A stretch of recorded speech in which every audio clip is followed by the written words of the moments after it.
सुनिए ना,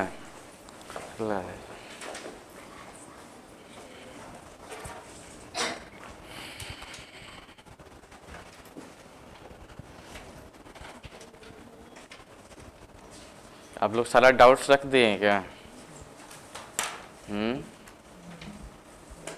आज भर टाइम है आपके पास, ठीक है। कुछ कुछ आया तो है मेरे पास, अभी देखा नहीं है मैंने, ठीक है। आज भर मौका है। 70 बीपीएससी के लिए, ठीक है। अगर आज रख देते हैं तो कल ही शायद हम इसको निपटा देंगे, ठीक है। और एक आर्टिकल जो आप 31 जो सी बता रहे हैं, तो ये कुछ आर्टिकल आपको लगता होगा कि 10 मिनट का टॉपिक है, लेकिन उस पर बात करने में थोड़ा सा मुझे अधिक समय चाहिए, ठीक है। कंसेप्चुअल बातें जो है हम बहुत जल्दीबाजी में नहीं चाहते निकालना। कंसेप्चुअल बातें जो है बहुत ही आराम से, बहुत ही सुलह तरीके से जो है हम उसको निपटाने में विश्वास रखते हैं, ठीक है। इसलिए मेरी कोशिश है कि आपको पूरा टाइम मिले कि पूरी अच्छे तरीके से डाउट्स को सामने रखिए, ठीक है, जिस पर हम अच्छे से बात कर सकें। ऐसा ना हो आधा अधूरा रह जाए। और मेरी कोशिश है किसी भी कंसेप्ट पे अगर हम एक बार बात कर लें तो वो एक आपका आधार बन जाए, ठीक है, फिर दोबारा उससे समस्या उत्पन्न ना हो। अगर नया चीज़ जुड़ते, चूँकि पॉलिटी और इकॉनमी आपका क्या है, करंट से आपको हमेशा अवेयर रहना है, तो हम इस स्थिति पर आ जाएं कि हम खुद से जो है नया जो परिवर्तन हो उसमें हम खुद से उसमें एफर्ट करके जोड़ सकें, ठीक है। और इसी करीब में जो सबसे बड़ा टॉपिक है जो मैंने लिया है, उसको आप कहेंगे तो एक ही क्लास में उसको समाप्त करेंगे, नहीं तो मेरी कोशिश है कि हम 2 पार्ट में एक सीरीज टाइप का जो है उसको हम कंप्लीट करें, ठीक है। अगर एक पार्ट में करेंगे तो कुछ बिंदु रह जाएंगे, है ना। तो क्या चाहते हैं, विस्तृत रूप से पढ़ना चाहते हैं या फिर संकीर्ण रूप से, नैरो, ठीक है। क्योंकि ये टॉपिक आपका पीटी भी है और एक आम समझ भी जो है आवश्यक है ऐसे बिंदु पर कि आपकी आम समझ भी विकसित हो। और खासकर ये जो टॉपिक है, जिसका टॉपिक बार बार हो रहा है, टॉपिक का नाम ही नहीं पता, रिजर्वेशन, जिसकी मैं बात कर रहा हूँ, ठीक है। तो रिजर्वेशन जो आपका टॉपिक है, ये आपका कहीं ना कहीं पीटी कम मेंस के लिए बहुत ज़्यादा इम्पॉर्टेंट पड़ जाता है। तो डालिए हेडिंग, आरक्षण। मानसिक रूप से आप लोग तैयार हैं ना इसके लिए? बहुत ही स्लो एंड सॉफ्ट और बहुत ही स्मूथ, ठीक है। कोई हड़बड़ाहट किसी भी बिंदु पर ना रहे। जिसको हम हिंदी में क्या बोलते हैं, आरक्षण, इसको इंग्लिश में क्या बोलते हैं, reservation.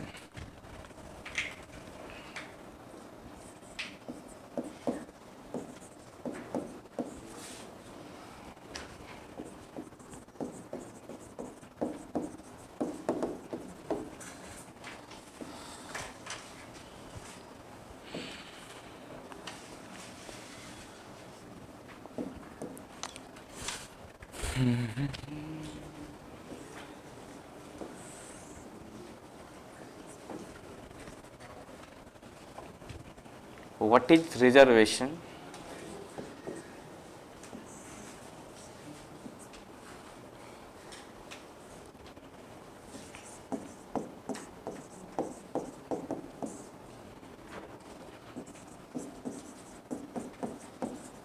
Nature of reservation.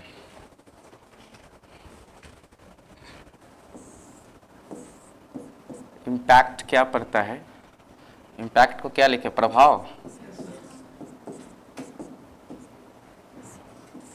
Positive impact and negative impact. मतलब क्या होगा, सकारात्मक प्रभाव, सकारात्मक व नकारात्मक,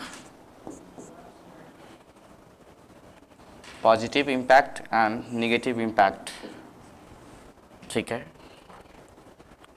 उसके बाद है, आप लिख सकते हैं संवैधानिक कॉन्स्टिट्यूशनल प्रोविजन, संवैधानिक उपबंध, उपबंध होता है या उपबंध होता है? उपबंध होगा, सही है, धन्यवाद। कॉन्स्टिट्यूशनल प्रोविजन है जी, प्रावधान, हाँ यस, सही कहा आपने। कॉन्स्टिट्यूशनल प्रोविजन को हम संवैधानिक प्रावधान भी कह सकते हैं। प्रावधान से ज़्यादा अच्छा मुझे लग रहा है बोलने में, ऐसा हमें अच्छा लग रहा है इसलिए हम लिख पा रहे हैं। आपको अगर प्रावधान ही अच्छा लगे तो आप प्रावधान ही लिखिए, ठीक है। भाषा तो क्या है आपका, मतलब भाषा का आप लोग व्याकरण तो पढ़े होंगे ना, उसमें भाषा क्या होता है, एक दूसरे की भावना का ट्रांसफरेशन जो हो रहा है उसको क्या भाषा ही कहते हैं। ऐसे मेरा व्याकरण बहुत अच्छा नहीं है, ठीक है। मैं अपने ज़िंदगी में हिंदी व्याकरण और इंग्लिश व्याकरण जो है, खासकर संस्कृत व्याकरण के लपेटे में भी बचपना आ गई थी, ठीक है। लेकिन ऊपर वाले की जो इच्छा थी वो बहुत जल्द हम इससे निपट गए। लेकिन इंग्लिश व्याकरण से पाला हमेशा पड़ता रहा, हमेशा जूझते रहे, ठीक है। क्या है रिजर्वेशन, नेचर क्या है इसका, प्रभाव क्या है, सकारात्मक व नकारात्मक। उसके बाद है संवैधानिक उपबंध, मतलब हमारे संविधान में कहाँ कहाँ जो है इसका पॉइंट्स दिखता है। उसके बाद हम कह सकते हैं इसका विकास, डेवलपमेंट, विकास। सिंपल सी बात है, भारत के रिस्पेक्ट में, भारत में आरक्षण का विकास। इतना लंबा लिखा नहीं जा सकता यहाँ पर। उसके बाद इसमें कई पॉइंट जो है इसमें जुड़ जाता है, जैसे कुछ महत्वपूर्ण बिंदु आप लिख सकते हैं, इम्पॉर्टेंट पॉइंट या इम्पॉर्टेंट हेडलाइंस अबाउट रिजर्वेशन, है ना, जिसमें आप ये रख सकते हैं पहला पॉइंट कि इसकी सीमा को लेकर के, सीमा, लिमिट किसकी, आरक्षण की सीमा। हर्षिकार दीर्घिकार आप अपने अनुसार देख लीजिएगा, ठीक है। मुझे जहाँ तक लग रहा है ये सीमा सही है, पता नहीं, आई एम नॉट श्योर, सही है, ओके। उसके बाद है आधार क्या होना चाहिए, ठीक है। तीसरी पॉइंट आप इसमें ऐड कर सकते हैं आरक्षण का क्षेत्र क्या होना चाहिए, एरिया। कई सेक्टर होते हैं, एजुकेशन सेक्टर है, एम्प्लॉयमेंट सेक्टर है ना, पॉलिटिकल एरियाज हैं, ठीक है। इसमें जो है क्या क्षेत्र होने चाहिए।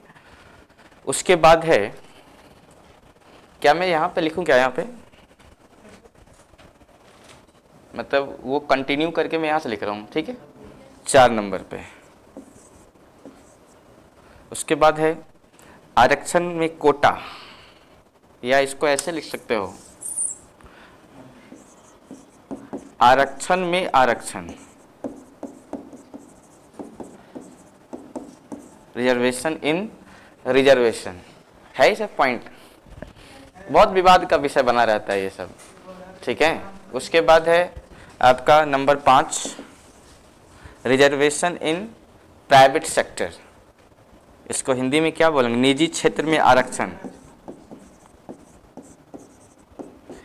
निजी क्षेत्र में आरक्षण। आरक्षण में आरक्षण जो हम बात कर रहे हैं, इसी में आ जाएगा कि जो आपने वो तो ओबीसी में क्रीमी लेयर, और जो नया जुड़ गया आपका एससी एसटी को लेकर के, उसमें क्रीमी लेयर की बात हो रही है। तो हम लोग आरक्षण में आरक्षण जब पढ़ेंगे, रिजर्वेशन इन रिजर्वेशन, तो ये सारी पॉइंट उसमें आ जाएगी, ठीक है। उसके बाद है छठा है इसका भविष्य, ठीक है, रिजर्वेशन इन फ्यूचर। हमें नहीं लगता है कि इतने पॉइंट्स पढ़ लेने के बाद अगले 10 साल तक इससे ज़्यादा पॉइंट्स बन सकता है। 10, हाँ कर लीजिए ना। इसमें आप अगर आधार करेंगे, क्षेत्र करेंगे, तो ये सब सारे के सारे जो है इसमें चाहो अगर आपको ऐसा प्रॉब्लम लग रहा हो कि नहीं सब मतलब ये शब्द ना लिखने से समस्या आ रही है, तो आप लिख सकते हैं। देखिए, जो आप बिंदु सोच पा रहे हैं वो सारे बिंदु को मैं सोच करके इसको इस टॉपिक में ढाला हूँ, ठीक है। तो कुछ चीज़ों को खुलने दीजिए, है ना, एपिसोड आने दीजिए, हर एपिसोड में क्लियर होती चली जाएगी, ठीक है। हमको जहाँ तक लग रहा है कि हम लोग आज यहाँ तक पहुँच पाएंगे। अगर आप लोग कहेंगे 2 सीरीज बनाने का, तो एक सीरीज यहाँ तक चल पाएगा और दूसरा सीरीज जो है वो चूँकि इसका जो है सीमा, आधार, क्षेत्र, आरक्षण में आरक्षण, निजी क्षेत्र में आरक्षण और इसका क्या है फ्यूचर की बात कर पाएंगे। क्योंकि अगर एक ही क्लास में अगर सारा को अगर हम इंक्लूड करें तो हो ना हो इसकी मौलिकता पे फिर असर पड़ जाएगा, ठीक है। तो आप जैसा कहेंगे हम वैसा ही काम करेंगे, ठीक है। सीरीज बाय सीरीज चलें, ठीक है। First series and second series. तो फर्स्ट सीरीज में हम लोग कहाँ तक आएंगे, फर्स्ट एपिसोड में डेवलपमेंट तक आ जाएंगे, है ना। हम इसमें यह भी समझ लेंगे कि आरक्षण कैसे मिलता है, ठीक है, जिसमें हम हॉरिजॉन्टल एंड वर्टिकल की बात कर रहे हैं। हॉरिजॉन्टल होने से क्या होता है, वर्टिकल होने से क्या होता है। जैसे हम अक्सर बोल बैठते हैं कि मान लिया जाए 15%, 7.5%, 27%, 10% और ऐड हो गया, रेस्ट ऑफ दी जितने भी आप डेटा बच जा रहा है, हम कहते हैं ये सारा का सारा जो सीट बच गया है वो किसके लिए, जनरल के लिए है। ये सब जो सारी समस्याएं आ रही हैं ना, ये सारी समस्याएं इसलिए आ रही हैं कि आप यह नहीं समझ पा रहे हैं कि हमारे यहाँ जो आरक्षण काम कर रहा है वो किस पद्धति पे काम कर रहा है, जिसे हम कहते हैं हॉरिजॉन्टल एंड वर्टिकल। जैसे में एक फीमेल भी है, हैंडीकैप्ड भी हैं, इन लोगों के लिए क्या है, ये लोग जो है हॉरिजॉन्टल चलते हैं, है ना। ये लोग पुरुष का ही सीट खा जाते हैं। अब ये बात कह देने से जो है महिलाएं भड़क जाती हैं, ठीक है। जैसे मान लिया जाए कि एससी में अगर मान लिया जाए कि जैसे हम हर स्टेट का या मतलब हर सेक्टर में से मान लिया जाए जैसे कोटा है 1/3, ठीक है। तो एससी में 1/3 अगर जोड़ा जाए, मतलब ये किया जाए, तो लगभग जो है लगभग 7-8 सीट की मैटर, है ना। आप लोग मैथ के अच्छे विद्वान हैं तो आप 15 का 1/3 निकाल सकते हैं, तो 5 सीटें हैं, है ना। तो ये जो 5 सीटें हैं तो महिलाएं जो हैं हमेशा वो 5 ही सीट पे रहेंगे। इस बात को समझ रहे हैं आप लोग। खैर छोड़िए, आने दीजिए तो हम लोग अच्छे से समझ पाएंगे। इस बिंदु तक आने दीजिए, हम लोग समझ पाएंगे। इसको नोट डाउन कीजिए, या हो चुका है नोट डाउन, हो गया। चले हम लोग, चलिए।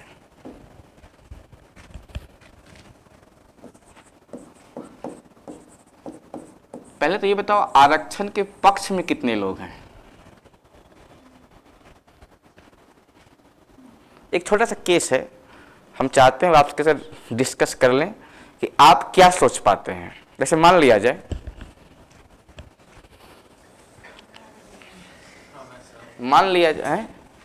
आप भी हैं, देखते हैं कितने लोग आप आते हैं इस ग्रुप में, ठीक है। मान लीजिए ये आपका 0 पॉइंट है, ये आपका 10 पॉइंट है। कोई व्यक्ति यहाँ पर खड़ा है तो इनके पास जो है यहाँ तक ये जब आ जाएंगे, सबसे बड़ी बात है आरक्षण क्यों चाहिए, क्योंकि हमारे फंडामेंटल राइट्स में इक्वालिटी है, राइट टू इक्वालिटी की बात हो रही है। इक्वालिटी मतलब हमारे समाज में असमानताएं रही होंगी तो उसको समानता लाने के लिए प्रयास करने की जिम्मेदारी स्टेट को है, ठीक है। अब ये बताइए कि बराबरी लाने का 2 ही रास्ता है, या तो इनकी लकीर को यहाँ तक खींच डालिए या तो इनकी लकीर को मिटा दीजिए, ठीक है। कौन सा रास्ता सुगम है, कौन सा रास्ता,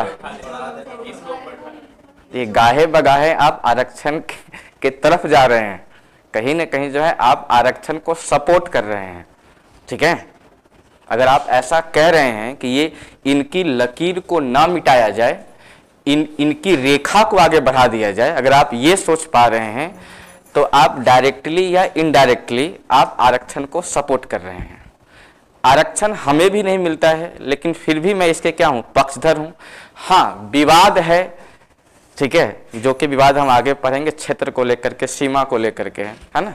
लेकिन आरक्षण का कंसेप्ट जो है है ना। तो अब हम लोग सब इक्वल हो चुके हैं, हम सभी अब आरक्षण के क्या हैं, पक्ष में आ चुके हैं। ठीक है, अब बात ये समझना है कि आरक्षण है क्या, आरक्षण क्या आपका अधिकार है क्या है, आरक्षण का स्वरूप क्या है।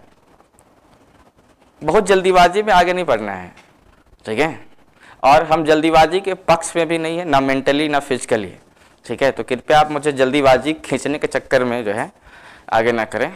ठीक है, आरक्षण का स्वरूप क्या है, आरक्षण एक अधिकार दिखाई पड़ता है या आखिर है क्या आरक्षण। आरक्षण अधिकार ना हो करके आरक्षण जो है संरक्षण या संरक्षक के रूप में हम इसे क्या करते हैं, प्रोटेक्टर, है ना। आरक्षण और कुछ नहीं, आरक्षण आपका एक क्या है, प्रोटेक्टर है। जिस अधिकार की आप बात कर रहे थे, आपके अधिकार का जो प्रोटेक्टर है उसे ही हम क्या कहते हैं, आरक्षण कहते हैं। ठीक है, इसमें एक और बात अगर आप समझेंगे तो आप जिस समय ये कह रहे थे कि लकीर को आगे बढ़ा देना है, ठीक है, तो लकीर को जब भी आप आगे बढ़ाने की प्रयास करेंगे तो हमेशा आर्टिकल 14 जो है, पढ़े आप लोग आर्टिकल 14 याद होगा।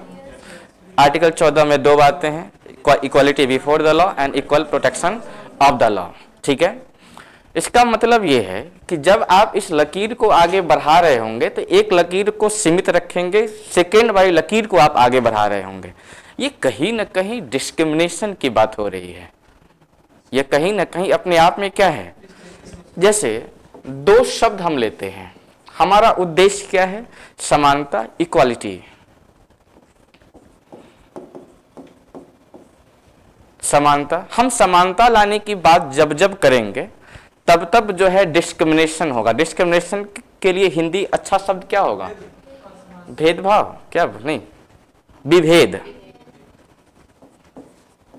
यही प्रॉब्लम है हिंदी माध्यम के साथ, क्योंकि आपको इंग्लिश नहीं आती है इसलिए आप हिंदी माध्यम के हैं। ठीक है, आपको अच्छी हिंदी भी नहीं आती है, ये बोलते ही जो है आप लोग कुंठित भाव से बैठ जाते हैं कि हाउ डेयर, तुम्हारी हिम्मत कैसे हुई मेरी हिंदी पर उंगली उठाने वाले। ये भेदभाव शब्द ठीक है, लेकिन भेदभाव लेखन में जो है सबसे अच्छा जो शब्द है इसके लिए वो क्या है, विभेद। ठीक है, समानता भी दो प्रकार का होता है। ठीक है, जिनका पॉलिटिकल साइंस से रहा है बैकग्राउंड वो उसको अच्छे समझते होंगे। ठीक है, समानता भी दो प्रकार का होता है, एक होता है निगेटिव इक्वालिटी और एक होता है पॉजिटिव इक्वालिटी। दोनों में क्या अंतर है, जब नियम समान की बात कर रहे होंगे तो हम रिजल्ट की बात जब हम नहीं करते हैं, हम जब नियम समान की बात करते हैं कि इक्वल लॉ जो है इम्पोज करके हम इक्वालिटी लाने की बात कर रहे होते हैं, तो यह कहीं ना कहीं आपका क्या है, नेगेटिव इक्वालिटी की तरफ हम आगे बढ़ रहे हैं। जैसा कि हम आर्टिकल 14 पढ़ते समय मैंने एक एग्जाम्पल दिया था कि मान लिया जाए कि मेरा 5 बेटा है, बेटी भी हो सकती है, कोई ये नहीं है। अब बेटा बोलने से डिस्क्रिमिनेशन होता है, हाउ डियर, तुम बेटा के बहुत नजदीक जाते हो। लेकिन हम हमेशा कहते हैं कि आने वाला जो समय वो किसका है, महिलाओं का है। पेरेंट्स को अगर प्रोटेक्शन दे रहा है तो वो बेटियां ही दे रही हैं, बेटा तो कम वक्त क्या है, संपत्ति के लिए मारधार कर रहे हैं।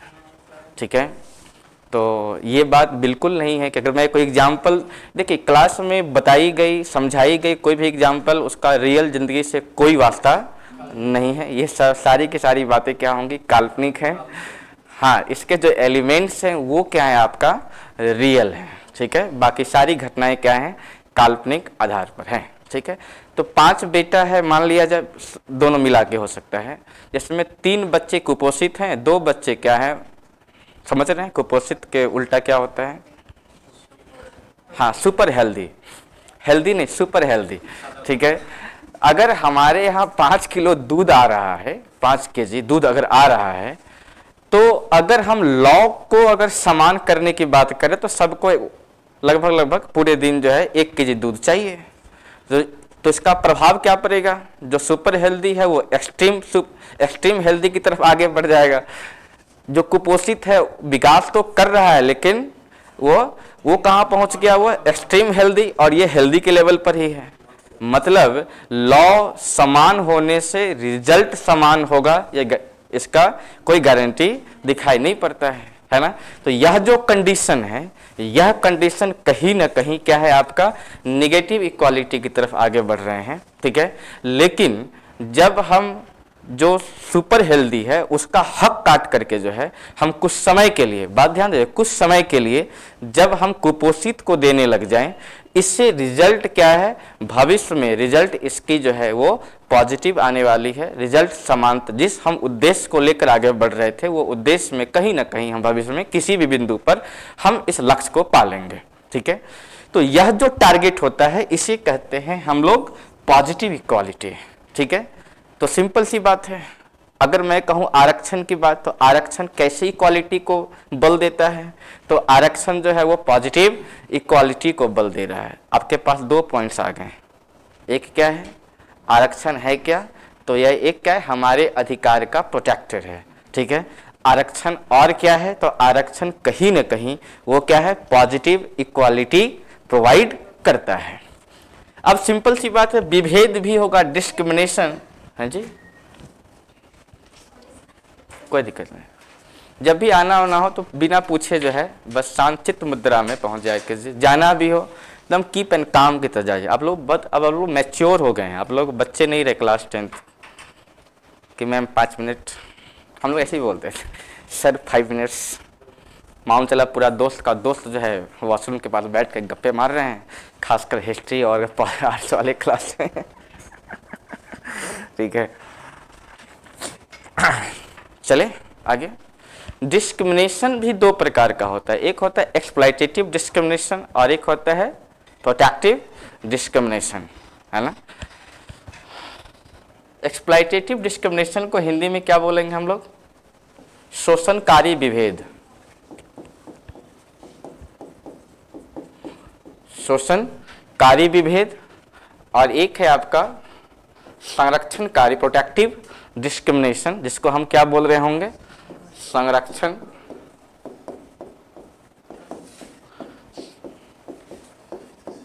विभेद।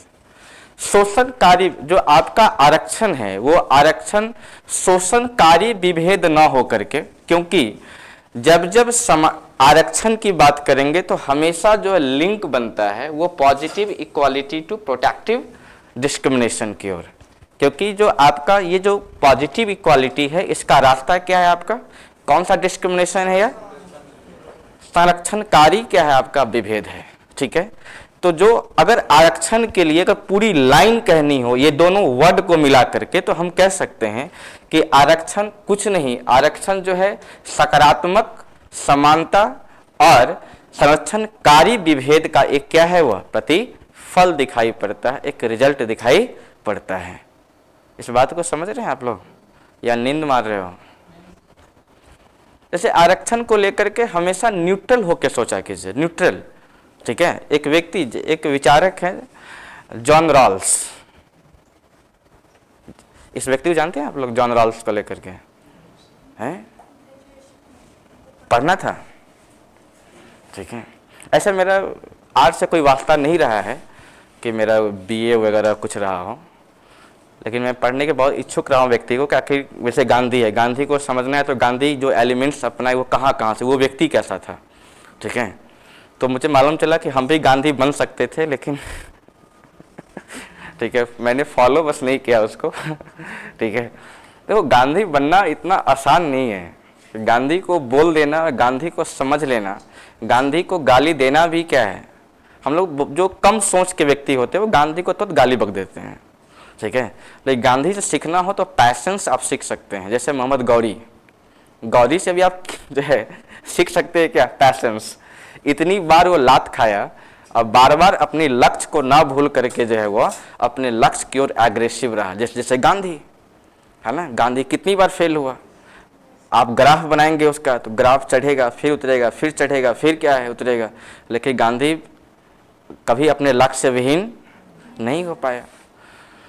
तो मेरा मानना है कि इसे जॉन रॉल्स ये चीज़ सिखाते हैं कि किसी को सोचना, मतलब न्यूट्रल रहना कौन सिखाता है, जॉन रॉल्स। वो कहता है कि न्यूट्रल आप तभी हो सकते हैं जब आपके पास एक अज्ञान का पर्दा हो, आप अज्ञान के पर्दा में आ करके आप जो है तटस्थ या न्यूट्रल आप रह सकते हैं। जैसे जब तक आप यह सोचते रहेंगे कि हम किस धर्म से आते हैं, किस जाति से आते हैं, ठीक है, तब आप न्यूट्रल होकर के नहीं सोच पाएंगे।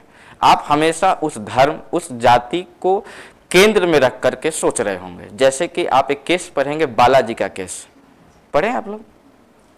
बालाजी मंदिर नहीं, बालाजी का केस है।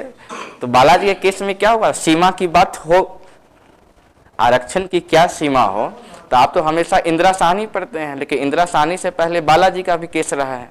और बालाजी के केस में जितने भी जज थे वो कहीं ना कहीं स्वर्ण हुआ करते थे, ठीक है। तो दोनों ने रिजल्ट दिया कि सामान्यतः जनरली जो है आरक्षण 40% होने चाहिए, लेकिन किसी किसी केस में मैक्सिमम 50% होने चाहिए।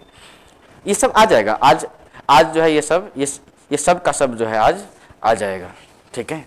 तो जब भी आपको आरक्षण सोचना हो तो आप न्यूट्रल होकर सोचा कीजिए कि आप किस धर्म से आते हैं, किस जाति से आते हैं, ये ना सोच करके जो है आप न्यूट्रल होकर सोचा कीजिए, है ना। एक अज्ञान का पर्दा लेकर के आप जो है, ये अपने आप में बहुत क्या है, ये मतलब विचित्र बात है कि हम अज्ञान के पर्दे में कैसे। तो अज्ञान का पर्दा का मतलब ये नहीं है कि आप सब कुछ भूल जाइए, मतलब जो आप जाति है, धर्म है, रेस है, इसको जो है डायलूट करना है ना। इसको डायलूट करना ही अपने आप को जो है अज्ञानता की ओर, या अज्ञानता की पर्दा कहते हैं इसको। तो आप इस अज्ञानता की पर्दा में रह करके जो है आप आरक्षण को सोचें, तब जाकर के आपको दिखाई पड़ेगा कि आरक्षण कहीं ना कहीं क्या है, आपका अधिकार का वो संरक्षक है। आरक्षण कहीं ना कहीं जो है आपका क्या है, वो सकारात्मक समानता को बल देता है। और आरक्षण कहीं ना कहीं क्या है, वो शोषणकारी ना होकर के क्या है, यह संरक्षणकारी विभेद है। यहां तक कोई प्रॉब्लम है तो बताइए, हैं? कुछ लाइन लिख मारो ना, इसको लिखो। आरक्षण, रिजर्वेशन, रिजर्वेशन, आरक्षण, आरक्षण अधिकार ना होकर, अधिकार ना होकर, अधिकार ना होकर यह हमारे अधिकार का संरक्षक है। यह हमारे अधिकार का क्या है, संरक्षक है। Reservation is not a types of rights, but it is a protector of our rights, ठीक है। अगला लाइन लिखिए, लिखिए आरक्षण, आरक्षण सकारात्मक समानता को बल देता है। Reservation enforced positive equality. आरक्षण सकारात्मक समानता को बल देता है। Reservation enforced positive equality and types of protective discrimination, and types of protective discrimination, और यह संरक्षणकारी विभेद का एक प्रकार है, ठीक है जी। अब ये बात है कि आखिर इसका प्रभाव क्या है।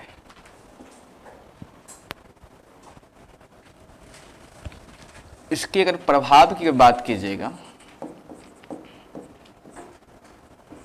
प्रभाव सिंपल सी बात है, एक है आपका पॉजिटिव और एक है क्या आपका निगेटिव, ठीक है। हम जो यह काम कर रहे हैं इसका पॉजिटिव इम्पैक्ट क्या पड़ता है, ठीक है। तो सबसे बड़ी बात तो ये है कि आरक्षण आरक्षण मिलना किसको चाहिए था, डेप्रिव्ड क्लास को, ठीक है।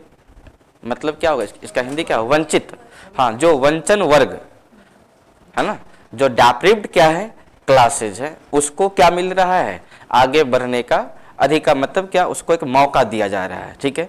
तो कहीं ना कहीं यह हमारी सोशल जस्टिस या क्या है, सामाजिक न्याय को स्थापित करता है, ठीक है।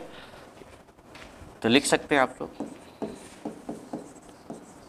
सामाजिक न्याय को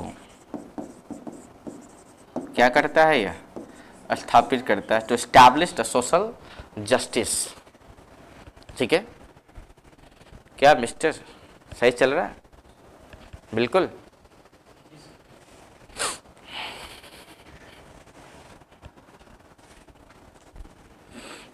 नींद तो नहीं मार रहे हो?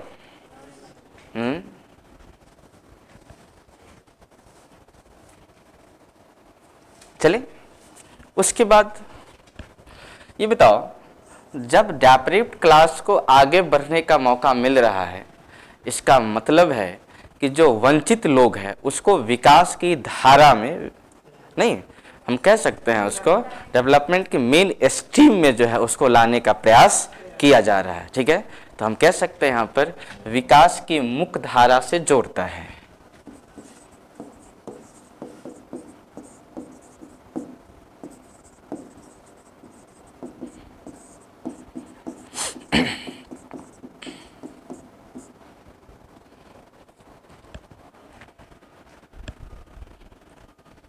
ठीक है जी, विकास की मुख्य धारा से क्या कर रहा है, इसको जोड़ता है। ठीक है, ऐसा कुछ बात नहीं है जो आप पहले से नहीं जान रहे थे, है ना, बस फोकस नहीं हो रहा था आपका। हम तो हमेशा पढ़ाने से ज़्यादा पढ़वा लेने में विश्वास रखते हैं। ठीक है, बस वही बात है, हमारे नज़र में कोई बेवकूफ़ और कोई क्या है, कम दिमाग में, जैसे आप लोग बोलते हैं कि लगता है कि भगवान ने, गॉड ने मुझे जो है कम विकसित बनाकर भेजा है, ऐसा कुछ ऐसा नहीं है। अगर आपका कोई सब्जेक्ट कमज़ोर है तो डैट मीन्स आप उस गुरु का इंतज़ार कीजिए जो इसके क्या हो, पारंगत हो, वो आपको ज़रूर उस विषय की ओर फोकस कर देंगे। जैसे मान लिया जाए, अगर ये दोनों चीज़ अगर हो रहा होगा तो क्या आपको ऐसा नहीं लग रहा है कि उसकी राजनीतिक एवं सामाजिक चेतना का विकास हो रहा होगा? क्या अगर आरक्षण देने का अगर आप ये दो पॉइंट को समझ लेते हैं तो क्या आपको ऐसा नहीं लग रहा है कि जो डेप्राइव्ड क्लास है, जो वंचित वर्ग हैं, ये वंचित वर्ग में सामाजिक व राजनीतिक चेतना का विकास हो रहा है? बोल सकते हैं ना, जो बोल सकते उसको लिख भी सकते हैं। सामाजिक व राजनीतिक चेतना का क्या हो रहा है, विकास हो रहा है। राजनीतिक व सामाजिक चेतना का क्या हो रहा है, या विकास हो रहा है। अच्छा, एक बात मुझे बताओ, जब सोशल जस्टिस एस्टैब्लिश हो रहा है उसके बाद क्या है, विकास की मुख्य धारा से इसको जोड़ रहा है, पॉलिटिकल एंड सोशल व्यूज इसका डेवलप कर रहा है, तो आपको ऐसा नहीं लग रहा है कि जो स्टेट में ऐसा हो रहा है वो स्टेट कहीं ना कहीं वेलफेयर स्टेट के रूप में वो इस्टेब्लिश करने का प्रयास कर रहा है? ठीक है, तो क्या हम लिख सकते हैं इसको कि आरक्षण वह क्या है, आपका साधन है जो किसी राज्य को क्या बनाता है, वेलफेयर कल्याणकारी राज्य के रूप में इसको क्या करता है, परिभाषित करता है। तो आरक्षण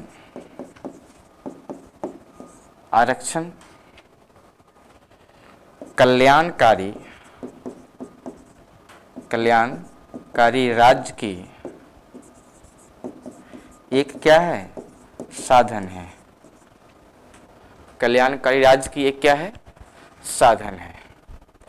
ठीक है जी, तो ये आपका पॉजिटिव इम्पैक्ट जो है, लगभग इसको 4 स्वरूप में हम इसको देख सकते हैं। कौन कौन है? सोशल जस्टिस को एस्टैब्लिश करता है।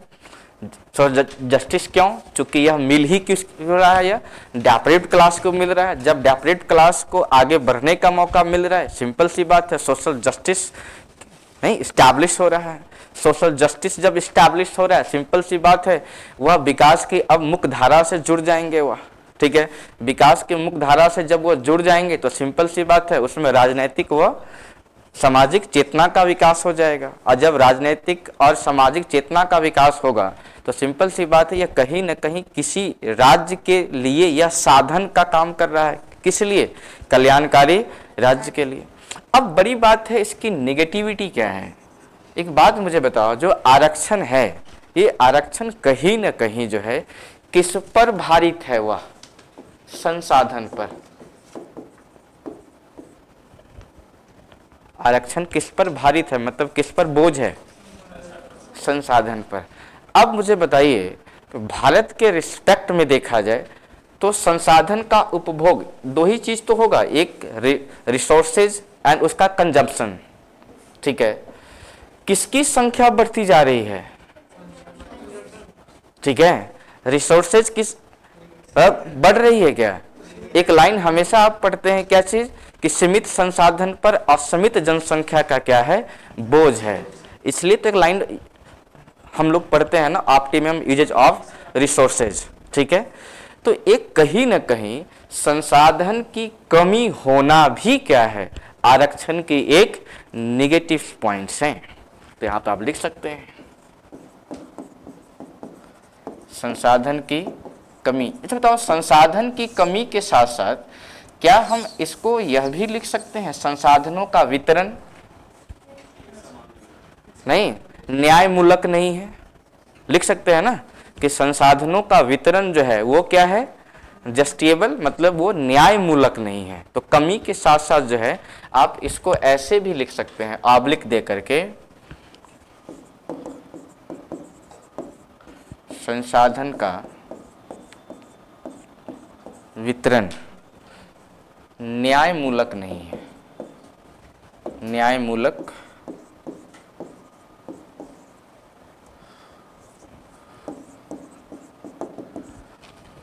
न्यायमूलक नहीं है। दिस इज नॉट क्या है? Distribution of resources are not जस्टिएबल।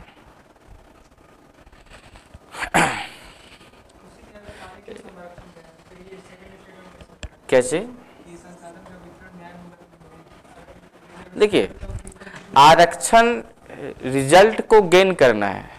ठीक है, जब तक हम रिजल्ट को पा नहीं लेते हैं तब तक आरक्षण प्रक्रिया में है। आरक्षण हमेशा के लिए हो। ठीक है, जब संविधान सभा का डिबेट्स पढ़ेंगे तो दो लोग इसमें मिलते हैं हमेशा। एक का नाम भी मैं मिस कर रहा हूं, जबकि जैसे अंबेडकर ने आरक्षण को मतलब उनका साथ मिला।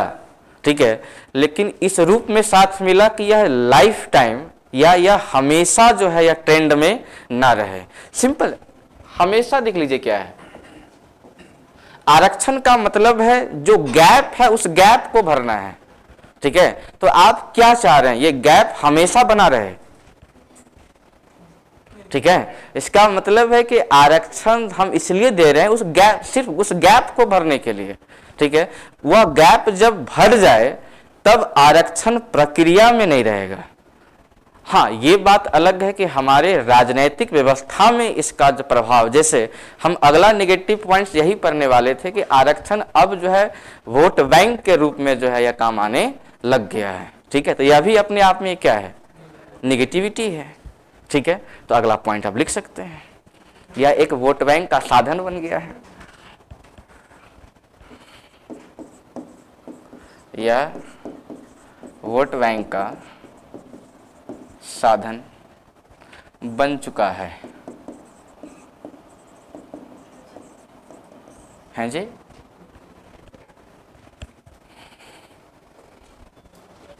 एकदम आराम आराम से पढ़ना है, हर बिंदु पर जो है सोचना है।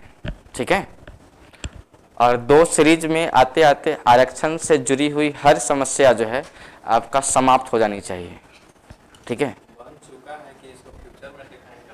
कैसे बनता जा रहा है? देखिए, अभी जो है बन चुका, इसलिए हम लोग कह रहे हैं कि अब जो जैसे पहले से आपका बैकवर्ड कमीशन जो है, आपका बीसी कमीशन जो है, आप जब हम लोग पढ़ेंगे डेवलपमेंट तो हम ये पाएंगे कि इसका जो लिस्ट है स्टेट के पास भी है और किसके पास भी है? या सेंट्रल के पास।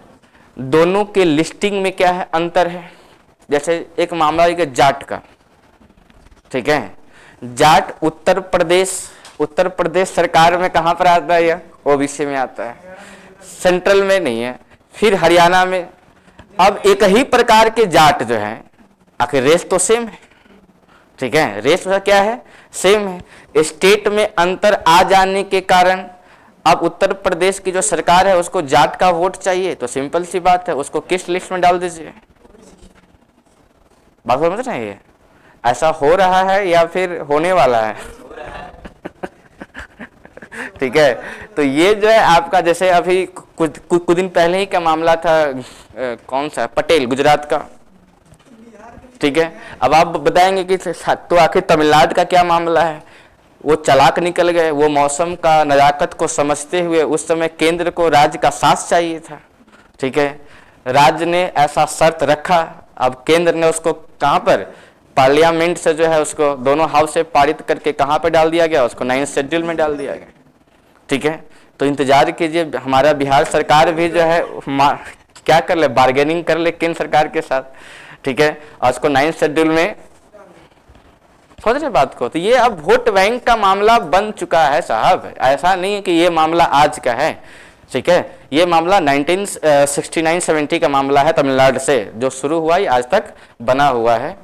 और मैं तो कहता हूँ 1969 क्यों, काका कालेकर कमेटी की जो सिफारिश आई, ठीक है, तो काका कालेकर कमेटी की सिफारिश के बाद जब केंद्र ने ये कहा कि अदर बैकवर्ड क्लास की जो लिस्टिंग होगी वो राज्य करेगा, तब से एक लाइन चल पड़ा है, जातियों की राजनीति, ठीक है। और इस पर फोकस करना ही, आगे बढ़े हम, ठीक है।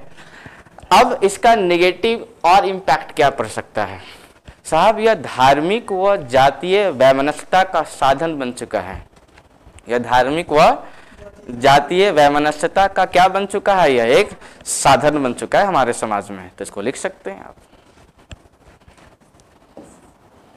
रिलीजियस एंड कास्टिंग डायलेमा क्या हुआ है, इनकरेज किया है। तो इसको कैसे लिखोगे तुम? धार्मिक व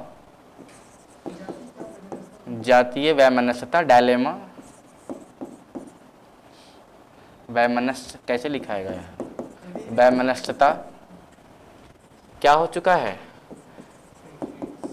स्थापित या विकसित हो चुका है।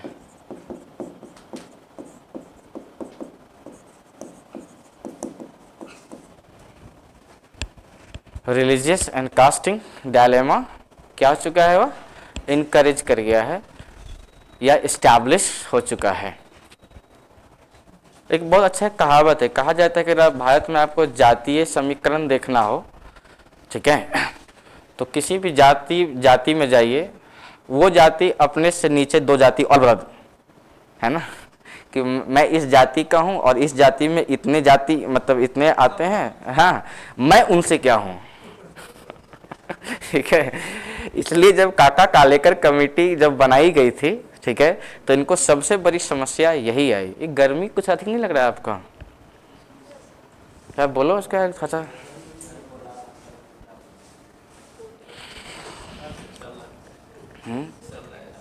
गर्मी तो फिर भी लग रही है।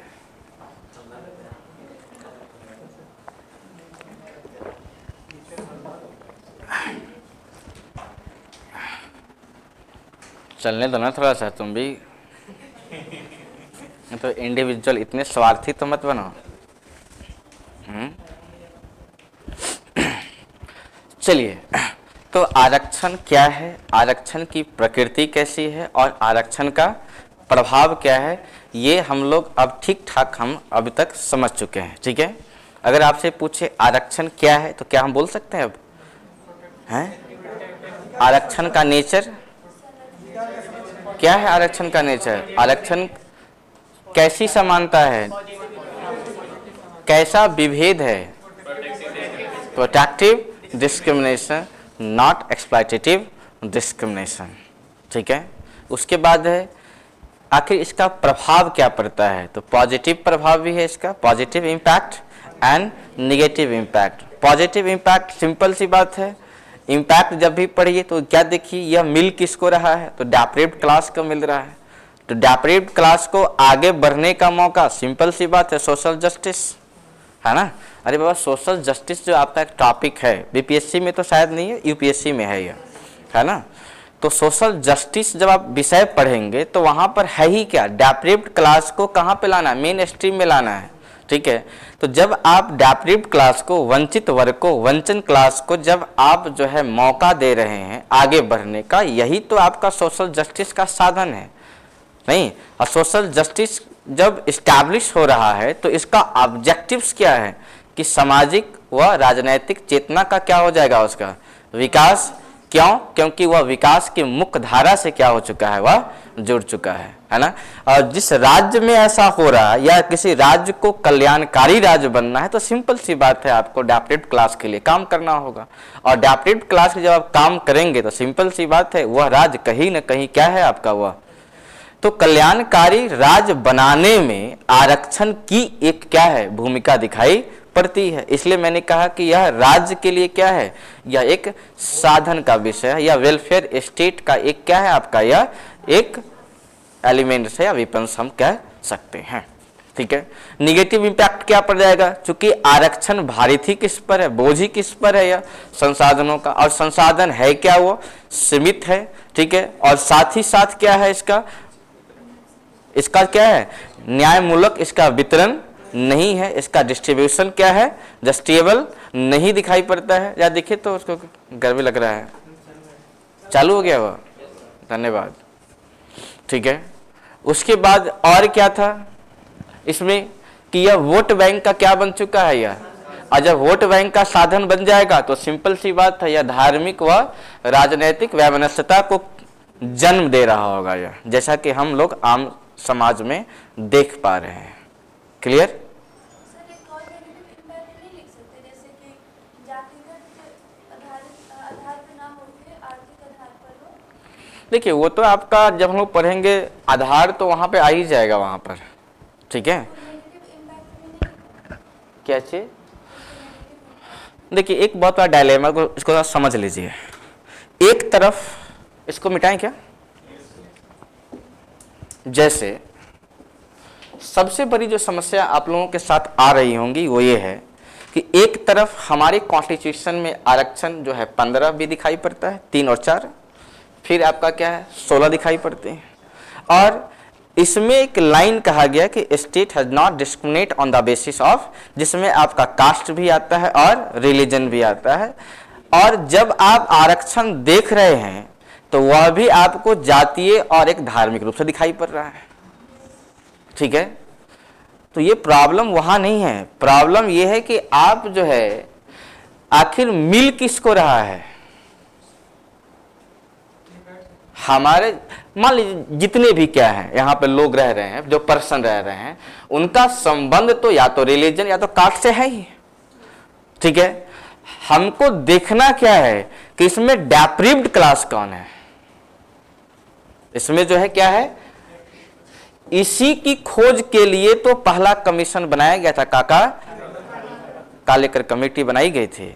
और काका कालेकर जो कमेटी फेल भी हो गया था इसी कारण। ठीक है, कि डेप्रिव्ड आपको हर रिलीजन या कास्ट में आपको ढूंढना ही क्या है, डेप्रिव्ड क्लास। ठीक है। जब जब डेप्रिव्ड क्लास को हम ढूंढ के ला रहे हैं बाहर, तो उसके लिए हम कास्ट और रिलीजन शब्द नहीं रखते हैं, उसके लिए अदर बैकवर्ड क्लास हम बोल रहे हैं उसको, है ना। तो एक लिस्टिंग का क्या है मामला है, जो आप लिस्ट में किसी कास्ट किसी रिलीजन को देख पाए तो उस लिस्ट का हेडिंग देखिए क्या है, तो उस कास्ट या इसीलिए तो जब जनरल वाले को जब देखा गया, जब डेप्रिव्ड क्लास को ढूंढा गया तो वो जनरल में भी दिखाई पड़ा। और यही कारण है कि ओबीसी में भी क्रीमी लेयर की बात होने लग गई, और यही कारण है कि एससी एसटी में भी क्रीमी लेयर की बात, क्योंकि लास्टली आपको आरक्षण का लाभ किसको मिलना है, डेप्रिव्ड क्लास को, किसी खास कास्ट और किसी खास रिलीजन को नहीं, वो किसी डेप्रिव्ड क्लास को। तो आगे चलकर जो है यहाँ पर जनरल शब्द का यूज नहीं होता है, वहां पर other backward economical weaker section है। वहां पर ये नहीं है कि ब्राह्मण है, राजपूत है, फलना जो भी जनरल में आ रहे थे वो है ना। जब तक जैसे ही आपको आरक्षण की बात करनी होगी तो आपको कास्ट को भूलना पड़ेगा। हाँ, एक बात यह है कि हम डेप्रिव्ड क्लास को ढूंढने जाएंगे तो शायद किसी न किसी पर्सन में ढूंढ रहे होंगे ना, ठीक है। और वो सारा पर्सन का संबंध किससे है, या तो किसी रिलीजन किसी कास्ट से है, ठीक है। तो जब हम ढूंढने जाएंगे तो कास्ट और रिलीजन जब ढूंढ के निकाल लेंगे तो उस डेप्रिव्ड क्लास को हम क्या बोल रहे होंगे, अदर बैकवर्ड। अच्छा, अदर बैकवर्ड क्लास क्यों, क्योंकि पहले से एससी एसटी का क्या था, जैसे आप जब पढ़ते हैं भारतीय शासन अधिनियम 1935 और इससे पहले जो है कास्ट सेंसस जो है 1931 में हुआ था, ठीक है। कास्ट सेंसस जो है 1900 और इसमें ठीक ठाक से जो है 1935 तक आते आते जो है दो वर्ग को डिवाइड कर लिया गया। एक है आपका क्या एससी और एक है आपका क्या एसटी, जिसके लिए आपका आर्टिकल कौन सा है 338 है। प्रॉब्लम तो ये आया कि आजादी के बाद संविधान लागू होने के बाद जो है डेप्रिव्ड क्लास के रूप में मुझे मिला ही सिर्फ क्या था, एससी और एसटी मिला था, ठीक है। लेकिन सवाल ये खड़ा हुआ जब पंडित जवाहरलाल नेहरू सोशल जस्टिस को एस्टैब्लिश करने का प्रयास किए। अब इसके पीछे की पूरी कहानी हो चुकी है कि पंडित नेहरू क्यों ऐसा चाह रहे थे, क्योंकि पंडित नेहरू खुद क्या थे, वो सोशलिस्ट थे। क्यों सोशलिस्ट थे, क्योंकि उनका संबंध किससे रहा है, रसिया से अच्छा रहा है, ठीक है। तो जब सोशल जस्टिस को एस्टैब्लिश करने का प्रयास किया कौन, पंडित नेहरू, तब एक प्रश्न आया कि क्या हमारे समाज में डेप्रिव्ड क्लास सिर्फ एससी और एसटी है, ठीक है। तो इस सवाल से सिर्फ मैं ही नहीं, पंडित नेहरू भी क्या हुए, विश्वास में आए और किसको भिड़ाया इसके लिए, काका कालेकर कमेटी को जो है इसको मतलब इसके लिए भिड़ाया गया कि भाई आप इस पर काम कीजिए और डेप्रिव्ड क्लास को ढूंढ कर निकालिए। और जब डेप्रिव्ड क्लास आप ढूंढ कर निकालेंगे तो ये तो बैकवर्ड है ही, कौन, एससी और एसटी। आप जब अलग से डेप्रिव्ड क्लास ढूंढ कर लाएंगे तो उसे हम क्या बोल रहे होंगे, अदर बैकवर्ड क्लासेस, जिसे हम क्या बोलते हैं, ओबीसी कहते हैं। ऐसा इसलिए क्योंकि आर्टिकल 340 में क्या लिखा गया है, बैकवर्ड क्लास की बात की जा रही है। आखिर ऐसा काम हो कैसे रहा है, क्या पंडित नेहरू के, क्या प्रधानमंत्री के मौखिक रूप से काम करने से होगा क्या, ऐसा नहीं। तो backward commission, backward class commission की व्यवस्था कहां पर था, 340 में, और इस पर अधिकार किसका था, राष्ट्रपति। और राष्ट्रपति सिंपल सी बात है, जब मैं बोलूं क्या राष्ट्रपति, तब इसका मतलब है काउंसिल ऑफ मिनिस्टर, और council of minister mean what, prime minister, ठीक है। तो प्राइम मिनिस्टर इसीलिए जो है ना, राष्ट्रपति की सलाह से जो है काका कालेकर कमेटी का क्या कि उन्होंने गठन किया था, ठीक है।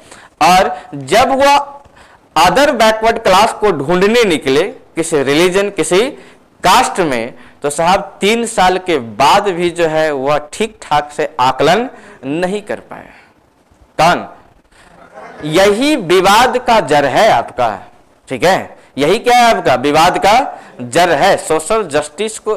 चूंकि ये विषय और भी ज्यादा अच्छा तब हो जाएगा आपका जब आप सोशल जस्टिस को पढ़ रहे होंगे तब, क्योंकि ये वही समय है जब डायलेमा क्रिएट हो रहा है, ठीक है। संविधान लागू होते ही जो डायलेमा क्रिएट हुआ, वो जो है डायलेमा किस रूप में दिखाई पड़ता है, वो सामाजिक न्याय को लेकर के ही डायलेमा दिखाई पड़ता है। क्यों, क्योंकि साथ ही साथ डीपीएसपी की इंप्लीमेंटेशन की भी बात चल रही थी। और आपको जैसा कि पता है आर्टिकल 39 में क्या क्या लिखा गया है, डिसेंट्रलाइजेशन ऑफ रिसोर्सेज।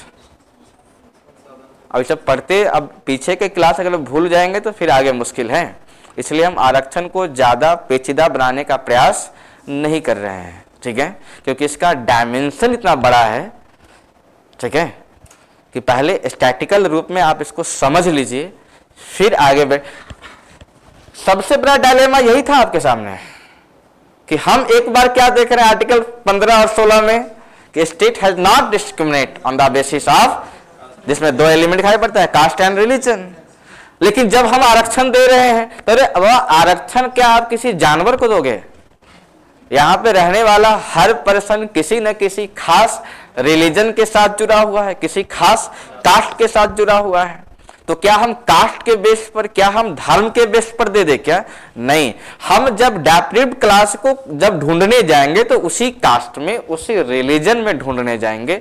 लेकिन जब ढूंढ कर निकाल रहे होंगे तब जाकर के उसे हम अब किसी कास्ट किसी रिलीजन ना बोल करके हम क्या बोल रहे हैं उसको, अदर बैकवर्ड क्लास, ठीक है।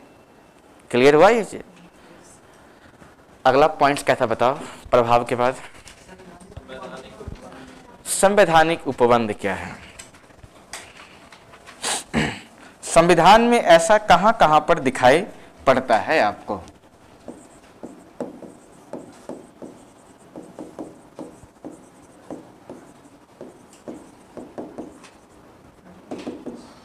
एक तो सिंपल सी बात है, आपका कौन सा आर्टिकल जुड़ जाएगा? 15। 15 का 3 भी है और 15 का क्या भी है? 4 भी। ठीक है, फिर आपका 16 का 4 है।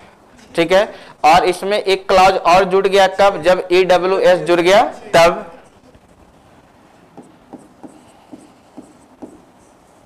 उसके बाद आर्टिकल 330, आर्टिकल 330 याद है आपको? 330 के तो क्या 332 नहीं होगा? 332। और साथ ही साथ जो आप अभी जस्ट पढ़े आर्टिकल 338, ठीक है, आर्टिकल 338 और साथ ही साथ आर्टिकल 340। ये आपका क्या है? संविधान में वो जगह दिखता है जहां से आरक्षण मिलता हुआ दिखाई पड़ता है। इतने कंफ्यूज क्यों दिख रहे हो? क्या सवाल है तुम्हारे माइंड में? हैं? इतना ही स्लो मैं पढ़ाऊंगा। कैसे? आर्टिकल 46 आरक्षण की बात ना करके ये आगे की ओर ऑब्जेक्टिव यह लाइट दे रहा है, यह प्रकाशित कर रहा है। किस लिए? ठीक है, हाँ, फटाफट को नोट कर लीजिए आप लोग। तो संविधान में वह कौन कौन सा ऐसा बिंदु दिखाई पड़ रहा है जिससे हम ये कह रहे हैं कि हमारे संविधान में आरक्षण की व्यवस्था धूमधाम से की गई है, जिसमें आपका 15 का 3 और 15 का 4, 16 का 4 और 16 का 6 और 330 और 332 जो कि लोकसभा और विधानसभा।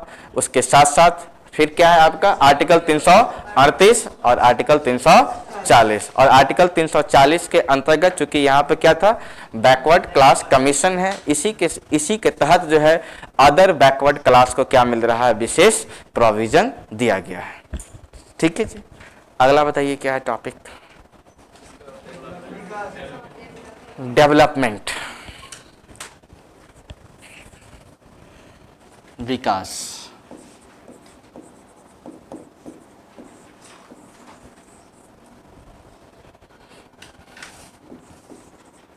इसको आप ऐसे भी लिख सकते हो, भारत में आरक्षण का विकास। ये बताओ, भारत में आरक्षण का अगर विकास देखोगे तो ये बताओ सबसे पहले कि फर्स्ट ऑफ ऑल जो है किसको दिया गया था? किसके लिए व्यवस्था था? SC और ST के लिए। ठीक है, कहा जाता है कि भारतीय शासन अधिनियम 1935 में ही यह जाहिर हो चुका था। किस रूप में?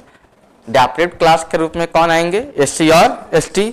और ठीक ठाक जो संविधान बना और संविधान जब लागू हुआ तब तक जो है यही व्यवस्था चली आ रही थी कि डेप्रेड क्लास के रूप में जो हम किसको देख रहे थे? SC और ST को देख रहे थे। और जो अभी जस्ट आपने बात समाप्त करी है, कौन सी बातें? काका कालेकर कमेटी। क्यों?